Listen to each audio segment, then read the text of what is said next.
klausau. Labą dieną. Labą dieną. Brokeris? Taip, Jokūbas, brokis. Noriu parduoti butą Erfurto 5. Puiku, šiandien 6 valandą. 6 valandą. Net neabejoju, kad surasime jums geriausią sprendimą. Brokeris, aš tavo brokeris, ne tik brokeris, bet ir tavo kozeris. Parduosiu ir butą, ir namą, ir garažą, ir padarysiu taip, kad kaina nebūtų maža. Brokeris, aš tavo brokeris, skambink mane tik, kai tau kažką parduoti reik. Visada, bet kokiais klausimais, mano klientai tai mano draugai. Ieškojai brokerio, tu jį suradai, savininkui pinigai, pirkėjui nauji namai. Okei, prieš tai apžiūrai suderinti laikai, kiek kambarių jum reik ir ar yra vaikai. Nes visiems čia vietos turi būti užtektinai, žmona turi būti laiminga ir tu tai žinai. Iki parduotuvės eiti toli, jei gerai, viskas šitam būte yra nauja, net kvepia dažais. O kam reikalingas aš jūs klausėt, tuoj mes viską sudėliosim, viskas bus aišku. Čia A+, energetinė klasė, šildomos grindys, inovacijų masė.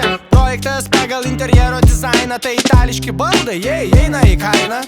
Na, ką pasakysit, jei neturit klausimų, štai čia pasirašykit. Brokeris, aš tavo brokeris, ne tik brokeris, bet ir tavo kozeris.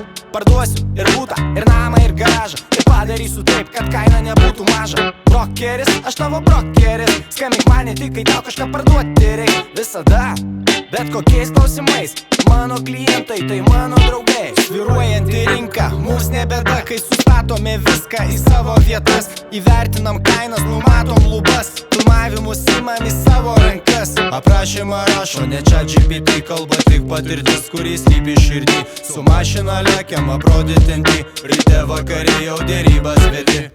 Kaip parduoti visada turiu idėją, brokeris tai ne tas, kuris tik skelbimą įdėjo. Palengvinu procesą, nuo savas patarėjas, viskas eina sklandžiai, geriau nei tu tikėjai. Nori patarimo, tau tai nieko nekainuos, pirmas susitikimas tavo mintis sudėlios. Paim telefoną ir surink 064 510 503. Brokeris, aš tavo brokeris, ne tik brokeris, bet ir tavo kozeris.